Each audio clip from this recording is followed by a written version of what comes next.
दोस्तों, आज हम आपको फिर से एक नई कहानी सुनाने जा रहे हैं। कहानी को जरूर सुने और हमारी कहानी कैसी लगी कमेंट में जरूर बताएं। अगर आपको हमारी कहानी अच्छी लगी हो तो अपने दोस्तों के साथ शेयर करें और कमेंट में अपना प्यार जरूर दें। कहानी को शुरू करने से पहले चैनल को सब्सक्राइब करें, बेल आइकन को प्रेस करें, जिससे आने वाली कहानी की नोटिफिकेशन आप पर सबसे पहले पहुंच सके। त्रिदेवी माता लक्ष्मी की पूजा और आराधना करने से किसी भी प्रकार से धन की समस्या नहीं रहती है। उनकी हर रूप में पूजा करना चाहिए। महालक्ष्मी ने शैल पर्वत पर बेलपत्र के रूप में जन्म लिया था। लेकिन क्या आपको पता है कि उन्होंने बेलपत्र के रूप में क्यों जन्म लिया था और कहां पर लिया था? पुराण के अनुसार कहा जाता है कि जब भगवान विष्णु हिमालय में तपस्या कर रहे थे तो यहां बहुत तेज हिमपात हुआ, जिससे भगवान विष्णु बर्फ में पूरी तरह से दब गए।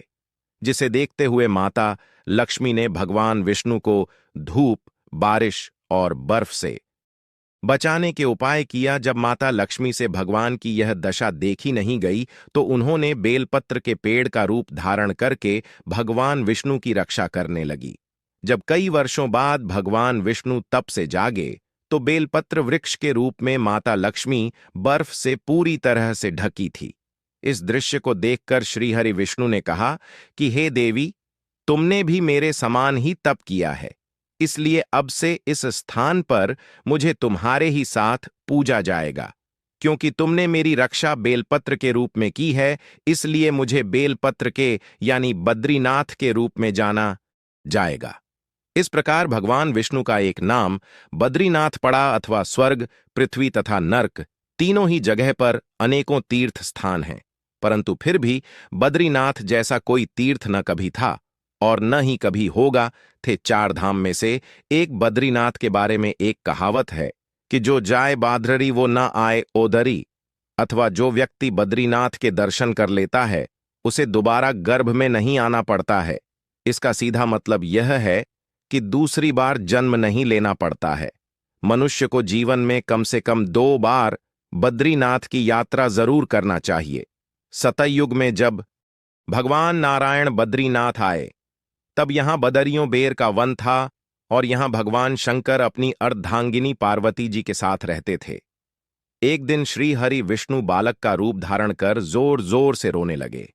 उनके रुदन को सुनकर माता पार्वती को बड़ी पीड़ा हुई। सोचने लगीं कि इस बीहड़ वन में यह कौन बालक रो रहा है और यह यहां कहां से आया और इसकी माता कहां है। यही सब सोचकर माता को बालक पर दया आ गई। तब माता उस बालक को लेकर अपने घर आ गईं। भगवान शिव तुरंत ही समझ गए कि यह विष्णु की लीला है। भगवान शिव ने पार्वती से कहा, इस बालक को घर के बाहर छोड़ दो, और कहा कि कुछ देर बाद अपने आप ही रोकर चला जाएगा। लेकिन पार्वती ने भगवान शिव की बात नहीं मानी और बालक को घर में ले जाकर सुला दिया। कुछ देर बाद बालक सो गया। तब माता पार्वती बाहर आ गईं और शिवजी के साथ कुछ दूर घूमने ने चली गईं। भगवान विष्णु को इसी समय का इंतजार था। उन्होंने उठकर घर के दरवाजे को बंद कर लिया। भगवान शिव और माता पार्वती जब घर लौटे तो दरवाजा अंदर से बंद था। उन्होंने जब बालक से दरवाजा खोलने के लिए कहा तब अंदर से भगवान विष्णु ने कहा कि अब आप भूल जाइए भगवान, यह स्थान मुझे बहुत पसंद आ गया है, मुझे यहीं विश्राम करने दीजिए। अब आप यहां से केदारनाथ जाएं। तब से लेकर आज तक भगवान विष्णु बद्रीनाथ के रूप में यहां पर अपने भक्तों को दर्शन दे रहे हैं और भगवान शिव केदारनाथ में। दोस्तों, आज की हमारी कहानी अगर पसंद आई हो तो अपने दोस्तों के साथ शेयर जरूर करें और कमेंट में हर हर महादेव लिखना ना भूलें। दोस्तों, आज आपको हमारी कहानी कैसी लगी कमेंट में जरूर बताएं। अगर आपको हमारी कहानी अच्छी लगी हो तो अपने दोस्तों के साथ शेयर करें और कमेंट में अपना प्यार जरूर दें। चैनल को सब्सक्राइब करें, बेल आइकन को प्रेस करें, जिससे आने वाली कहानी की नोटिफिकेशन आप पर सबसे पहले पहुंच सके। राधे राधे।